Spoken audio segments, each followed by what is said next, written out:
இங்க வந்து பார்த்த பிறகுதான் தெரியுது.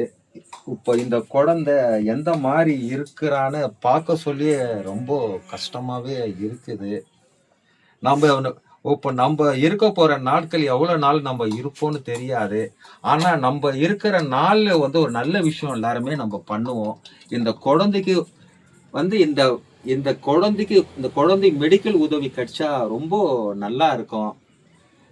நம்ம இன்னைக்கு இருக்கிறோம், நாளைக்கு கிடையாது. இன்னைக்கு நான் இங்க இந்த இடத்துல இருக்கிறேன். நாளைக்கு நான் இருப்பேனோ, இருக்க மாட்டேன். நிலையில்லாத வாழ்க்கை வாழ்ந்துன்னு இருக்கிறோம் எல்லாருமே. ஆனா இந்த வாழ்க்கையில இந்த குழந்தைய வந்து நீங்க பார்த்துட்டு உங்களால முடிஞ்ச உதவி, மருத்துவ உதவி பண்ணுங்க. தயவுசெய்து பண்ணுங்க.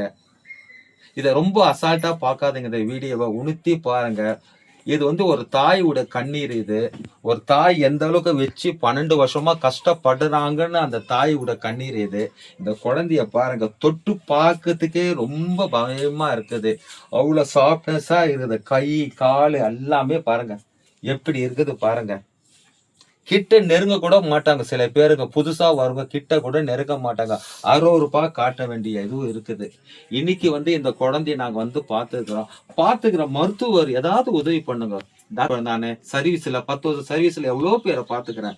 ஆனா என் சர்வீஸ்ல 10 வருஷத்துல இந்த மாதிரி ஒரு குழந்தைய முதல் முறையா நான் பாக்குறேன் நானு.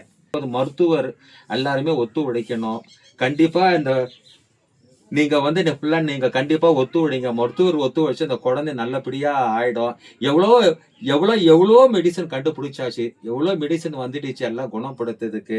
பிஞ்சு குழந்தைங்க 4 பேர் மாதிரி வாழணும், விளையாடணும், செய்யணும், தானா சாப்பிடணும் குழந்தை. இன்னைக்கு இந்த குழந்தை படுற அவசிய பார்த்தாலே ரொம்ப வேதனையா இருக்குது. நீங்க கண்டிப்பா உதவிக்கரம் நீட்டுங்க. மருத்துவர் வந்து கண்டிப்பா உதவிக்கரம் நீட்டுங்க சார்.